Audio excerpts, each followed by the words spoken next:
isa. Tayo ano. Ada. Wala. Dito yung ano ko, di ba? Hanggang layout. Oh, sir, da, sir.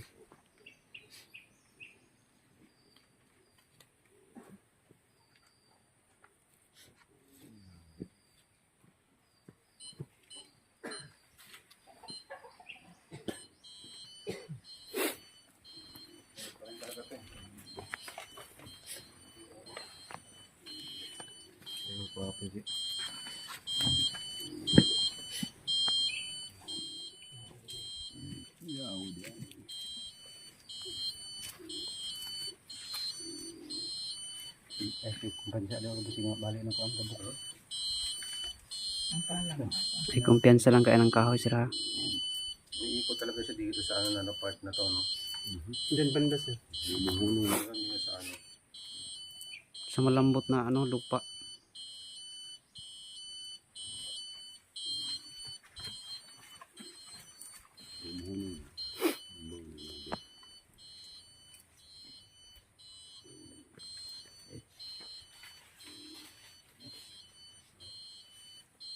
Sama nga ate, no? Yes, sir. Ito, sama mo. Sa layout. Kusog kayo di ba, eh?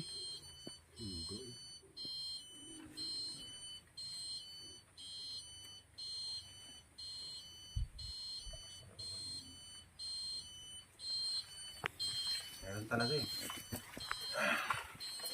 Architecture talaga sa ano, paligid eh. Meron kasama dito. O kasi meron tayo dito sinusok dati. So, ang tanong lang talaga kung gaano kalalim talaga. Sabay natin. Malambot ba yung ano? Yes, sir. Ha? Medyo malambot? Lambot, sir. Buba, dire lang ko, sir. Ha? Dire ra ko. Diyan ka lang. Oh. Ah, malambot yung lupa. Kanag gahay na, sir, natubigan lang. Basa. Huh? Sugayo.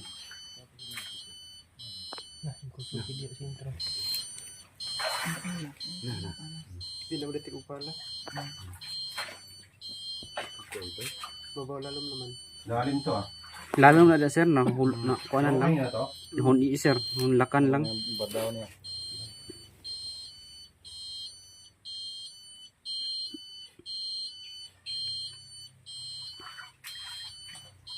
So? Sugayo. Siyempre.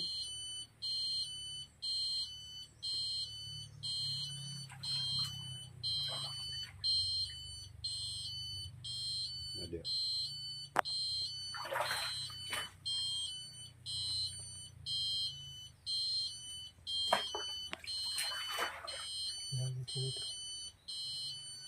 Kaya pa, tulungan ng scanner. Scan. Ano? Malaki, sir, yung malaki. Ha? Ito malaki ulit. Yan, yan lang. Hmm. Tapos yung tablet. Tablet yan. Hinay. Hinay lang, ha? Hinay lang.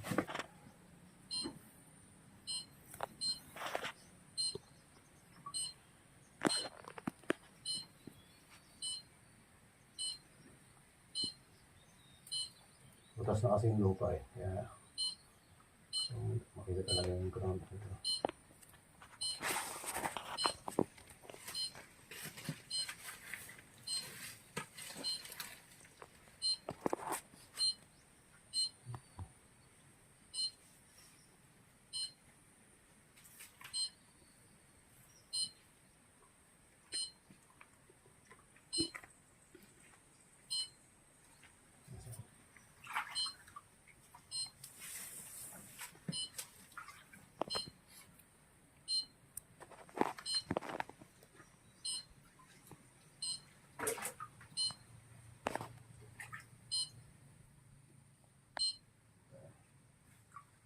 Laki ng naborda, no?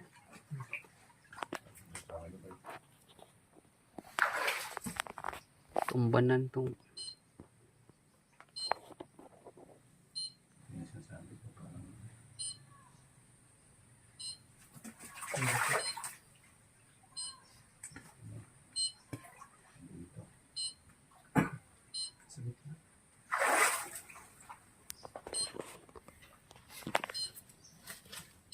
Hindi nawawala eh.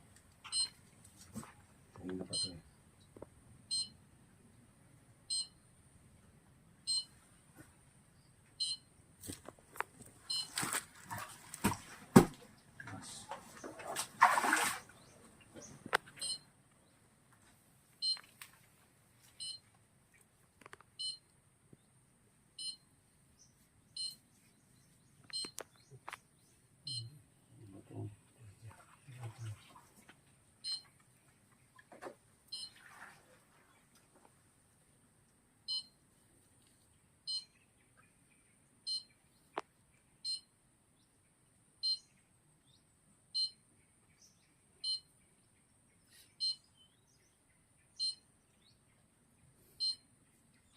No? Kaya lang.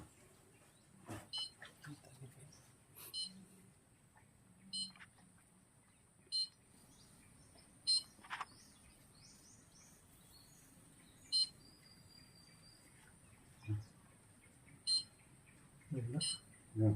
Ayan.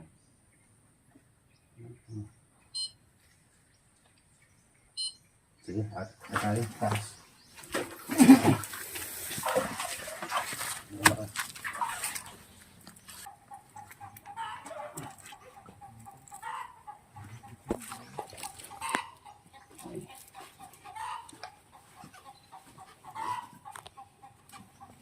Maganda kasi dun sa baba. Ang texture ng lupa ba? Hindi nung patulad nung una, ngayon butas na siya. Kaya mag-iiba talaga siya ng texture ng lupa. Diyan. Kaya ako pa tayo. Yung mga ito sila, magpit ko muna. Kunin ko isang stanner.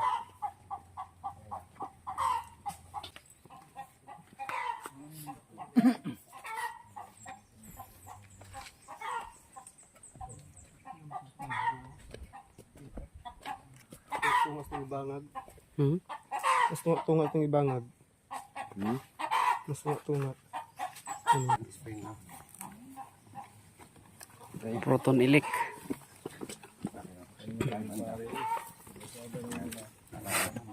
Puro tayo sa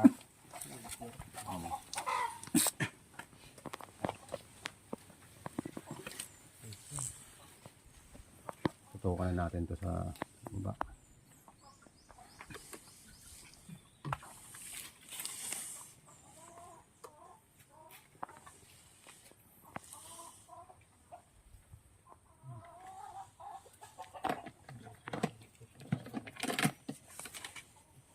Ang laki na natanggal, no? Isa. Magalis na sir. Tama. Nilinisan.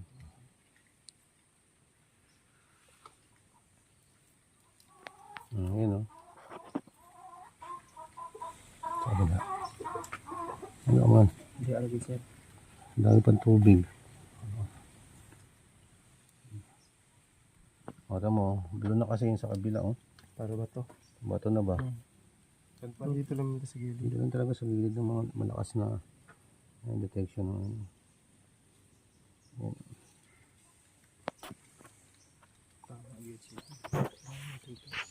Naman dun sa kabila. Yan. Munong ginis to.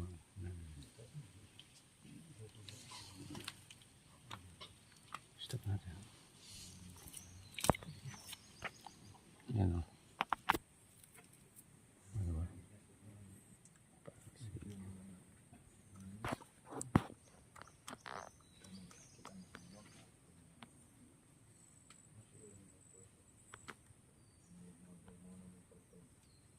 Sige. Yan, okay. Ang maganda may istorya. Para mas maganda. Ito yung pinaka-final scan ko. Dito sa may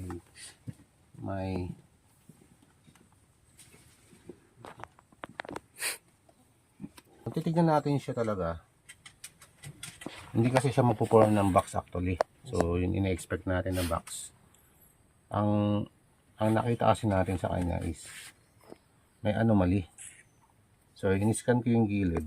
Yung unang impulse niya. Meron siya nasagap na mga natural na minerals ba. Natural na minerals kasi dilaw siya. Ito hindi. Pag nilagyan ko kasi siya ng kulay, meron talaga. Lagi. No? So, Yes, sir. kung ilang impulse yan, halimbawa, nakailang impulse ako, 1, 2, 3, 4, 5, 6, 6. 1, 2, 3. Pangatlo siyang line. Pangatlo, sakop niya. Dalawa o pangatlong line sa impulse ng scanner. Nakuha niya yan. Ang gusto kasi natin dito, makita talaga kung gaano siya kababaw, pababaw ba talaga siya. Base sa scanner natin, binibigay. So, almost 65% tong radar. Ito almost 85%. So, parehas mataas. Ito 65, mababa onte, pero ito 85. So, ngayon, kung titignan natin yung pinaka, Lalim. ano niya, nagdududa ako bakit lagi may butas. Ito ba? O, yan o. Ayan o, lagi mayroon butas na konti lang, maliit lang. Galing dun talaga sa may Kanal. kanal. So, Pagano. yun ang duda ko ba, lagi ko nadududahan Sa lukot. Yun. sa kanya, doon lagi at may tubig, lagi siyang pondo. Ayan o, nakapondo ba? So, ibig sabihin, meron siyang pinapasukan tubig. Una talaga nakikita yung tubig. Tubig, lupa, ayan o, soil muna, tubig, and meron bato o butas. Kasi, una-una, pag inikot natin siya, ito. Yan ko yan. 360 degree ko. Para makita nyo. Ayan o, naka 360 degree na yan. Yan. So, ibig sabihin, butas to. Ayan o, butas o. Ayan, malalim kasi siya yun o. So, ibig sabihin, magbutas. So, yung item natin, bakit hindi malapit sa may butas? Ba't ang layo sa kanya? Hindi alam kung paano nilagay yan. Pagkakalagay ng butang. Kasi sarado man. Ayan o. Ayan o. Kung itong butas na to, pumunta dun. Pumasok hanggang dun o. Kahit paano. Kaso parang hinarangan niya. May onting void space dyan. Onti lang naman. Then pagdating dito, sarado. At singing siya. Ang tanong, gaano kalalim? So kung babasihan natin dito ang lalim ng ano natin, subukan pa rin natin kunin yung lalim nito. Ilan yung ibibigay niya talaga. Okay na yun. So, nahukay na siya. Doon na tayo sa surface, sa baba na tayo babase na sa baba. No? So, nag-iba na yung texture niya. Unang scan natin, iba ang itsura, di ba? Ngayon, iba na itsura, ganyan na itsura. So, ito na. Ano yung revelasyon? Ayan. Ang binigay niya is 6.80 meters. Hindi katulad nung nakaraan, 12 meters. Yung babaw na. Ngayon, 6.80 na. Galing doon sa tapa, pero pag sinagad ko yan hanggang baba, mas nauuna yung item doon sa bato. No, nauna na. Iba na yung iba na yung itsura ba? bato Hindi yung katulad sa nung babaw. una, Bato yung si babaw. bato na sa ibabaw. Ngayon, dati, nung isang araw, di ba, bato na sa ibabaw, nasa ilalim ang item. Ngayon, nag-iba na. Ang item nasa ibabaw na ng bato. O, yun na. So, ngayon, ito na. Yan natin yung pinakasagad niya. Bigyan natin siya ng, So, nagbigay siya ng 8.10 meters sagad hanggang baba ng anomaly target natin. Kung yung 12 meters, ima-minus mo sa 8.10, so, parang nabawasan na siya. Diba? Nabawasan na din. Nabawasan na. So, 8 meters. 8 meters ang binibigay niya dito na Lalim. lalim ngayon. Pero estimated pa lang yan. Di pa rin ako panatag sa 8 meters na yan kasi sabi nga sa inyo, walang perfectong gadget na tama yung sukat binibigay. Ang akin lang, bakit meron siyang ganyan? May Meron anomalya. siyang ito ba? Butas. Ano? Anomalya yan eh. Ibig sabihin, anomaly target yan natin eh. Yan. Panglito. Yan. Hindi panlito. Ibig sabihin, target talaga natin. Kumbaga gold ba, deposit. Kasi ang detection ko sa ikot-ikot na yan, gold lang. Kasi ang hinanap naman natin dito, gold eh. Hindi naman tayo hahanapin bronze. Hindi naman tayo hanap ng silver. Tama. Ang final natin dito, gold. Nasa bato.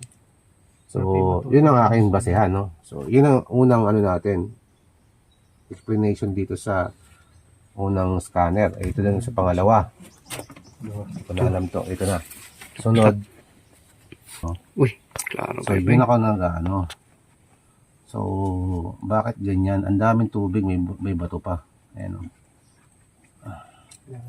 Kung titignan natin siya, mga kabro, tignan natin siya.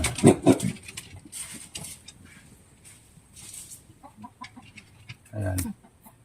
Ito na lang ang binibigay niyang lalim, final. 8 meters. 8 meters. Nung nakaraan, sila 19. Nung isa 11, ngayon 8 na lang. In depth.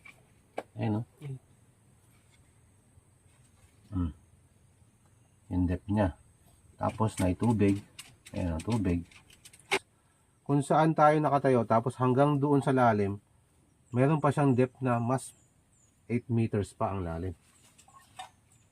8 meters. Gets nyo? Pares Hindi na atong, gets? pares atong isa, sir. Oh, parang isa ba? Pwede natin itong habulin itong 8 meters.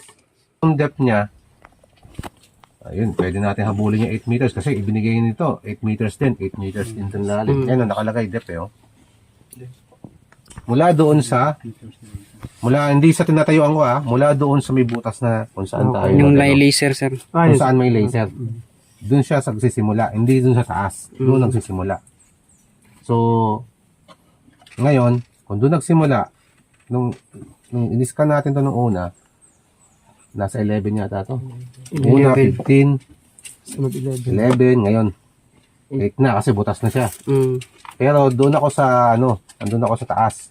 So, yung laser na yon mula doon sa may baba na yon, yun ang sukat niya. Pababa Ang ng mababa na item. 8 meters. Kaya pa ba yun 8 meters mga Ilang mga feet? ka-PH? Ilang feet kaya yun? Hindi pa natin alam kung hindi pa tayo sigurado dyan sa 8 meters. Kaya pa ba yan? Ang tanong. Yun yung tanong doon. Kung kakayanin niyo pa ba yan na habulin. Ako kasi, ang kaya ko lang dito ibigay sa inyo mga meters lang pala. mga kaigsunan. Siguro. Tulong lang sa scanning. No? Kayo pa rin magdidesisyon kung anong gagawin nyo kasi ang ina-expect natin dito is mababaw. No? Ina-expect natin lahat dito ba is mababaw. Tapos ang expected natin dito is retrieval. Ano ba? Yung retrieval, mabilisan, operation, makuha agad. Diba? Yun ang natin expected natin. Kasi based sa history, sa history, sabi sa akin ni ma'am or mga nandito is bitaon lang ng asawa nyo, bana nyo ba sa ilalim. So hindi natin alam kung gaano kalalim talaga siya. Kasi ako bumabase na lang ako sa gadget ko at saka yung sabi-sabi nyo. Kumbaga sabi nyo mababaw, pero bakit sa akin ibinibigay niyang depth is malalim. Pwedeng malalim din. Dalawa pinagpipilian natin. Pwedeng mababaw, pwedeng malalim. Ganun na lang ang basehan natin. So, ang akin lang dito, parang kayo pa rin ang magdidesisyon. Kumbaga ako, hanggat kaya kong gagawin ko. Kasi, nasimulan na to eh. Di ba? Parang nasimulan nyo na. Kumbaga parang, kayo pa rin magdidesisyon kung itutuloy nyo ba ang hukay, kung ano bang plano nyo. Pero ako naman, wala namang problema sa akin kung punta ko dito. Kung andyan na, kung medyo, maganda yung balita, puntaan ko kayo dito. Sa ngayon, ito muna, scan lang ako muna, tapos after nyan, kung makaano ka, baba ka doon, sabihin mo sa akin, balitaan mo ko kung ano nangyari. Pero hindi ko kayo ipupursue na, kung kaya nyo, kayo pa rin magdidesisyon. O ayoko sabihin sa inyo, hukayin nyo hanggat makuha. Ayoko pa rin, ayoko nang ganun. Ang akin lang, kung ano yung nakita ko. Ayun, sir. Diba, alam nyo mayroon talaga. At mayroon naman ako nakita. So, mahirap din iwan, di ba? Sa tagal ng panahon, 20 years, dami na nagbago. Pwede nabago na nga yung terrain ng sa taas yun. Paano pa kaya ilalim? Di ba? Kaya wala lang siya na usab ayuta. Duwa gayo tumabora yun. Usab naman ko. Kumbaga, sa generation by generation, taon-taon, nagbabago ang ng terrain, ng itsura, structure, nagiging. Tapos, what if pa dun sa baba? So mas may ng gani lupa, kay na ay, naarad dari. ano, ha? Mas gamayo dari kay naarad jud siyang items dire. Kaya nga, Wala ingon nga na wala man napunta, hindi naman na kung saan saan na nakarating. Oh. Parang andyan pa, andyan Nakarating. lang ba? Kaya, yan ang gusto kong malaman kung talagang gaano kalalim. Tinuod talagang mayroon. Para sa akin mayroon. Ito kasi dinetect ko ng gold. Gold talaga ang hinahanap natin, dinedetect ko ng gold. Hindi silver, hindi bronze, hindi. Gold talaga umiikot sa kanya. Ang lakas ng ano niya kanina. Hatak niya talaga sa ginto. Kaya, Ikot. so ibig sabihin, gold yung hinahanap natin dito. Hindi bronze. Kasi kung bronze lang yan, hindi ko pagkatsagaan yan. Bahala yun. Di ba? Bila may Hindi gramo mo na ang ito bronze. babalikan. Kahit nga silver, pagkakaroon lang silver ngayon. Gold ngayon is napakalaki ng gramo. So, hindi na tayo yung history. Ang nakakaalam lang dito kayo, ma'am, history. Bulaw nila. Bumabase lang ako sa yung storya. Pero bakit meron ngayon? Sugar, cemetery. Di ba? Istorya ni Ante niya sa scanner ko. Oh, sa scanner, nag-ano naman, nag-ano ba, Oh. inside naman, Meron. tugma naman. Kaya yun ang ano ko, yun ang akin. Kasi kung wala man yan, hindi ko mababalikan dito. Hindi na ako babalik dito. Good sir. Di ba? Magkagawago pa ta nga. Pinansin ko na pag-ani ko mo dire. Sir, ang araw na sa mga 20 feet. Sa pamina, gid na. Sa ano lang, no? 20 feet, ang ina sir. Pero kung mahabol yung 20 feet, subukan nyo lang. Kinahanglan na pala. Subukan nyo lang. Lagyan nyo ng Kaya timber. mo na ko basta ko na lagi ka ng Oh, habulin nyo 20 feet. Kung talaga 20 Tapos feet, kung ka na ko na nandun sa Tapos lalim pag ng 20 feet. timber eh. Tabla. Tabla. Resulta nagway kahoy. Masili ka ng kahoy lang ana. Dili. Pare ka tuwa tuwa dio. Kay kahoy ra di unsa gi hitabo. Yung ano, yung parang ano siya, yung kawayan lang. Kahoy-kahoy lang, ano, galing niya sa mga ano. Kilid-kilid. Oo, dapat talaga yun. Medyo Bago ginabas. ana ba siya? Tuko makadaya tuko po kada man. Di siya jud sa ka. kasi tanuhan nyo, ma'am, kasi kailangan mo na ng timber dito. Siyempre, Timiran. kailangan mo na ng onting maglalabas ka na ng ano yan. Di ba? Ng pera. Pag-isipan mo muna mabuti, ma'am, bago ka sumugod. Hindi ako naman muwersa ng tao na, sige, ano to yun, pag-isipan nyo mabuti kasi timber na yung pinag-uusapan, siyempre, maraming mga tao. Ayusin talaga yung pagkakapile mo. 100,000 yun. Palitog kahoy. Yan ang, 100,000 po de. Dako ra kay na. Nay lubi dire o chinsuri ko lang. Ano nimo? Na may lubid rin kan mga Tumba? tumba ba mga mga tumba. gamit. Lubi lang. Mote ko ano. I-chainsaw. Bagaon lang yun eh. 4 Tablahon na siya. Tablahon. Puste. Ang katubo Kailangan kasi yung timber niya pag gilid-gilid eh. Okay, lustra man tayo problema. Sir,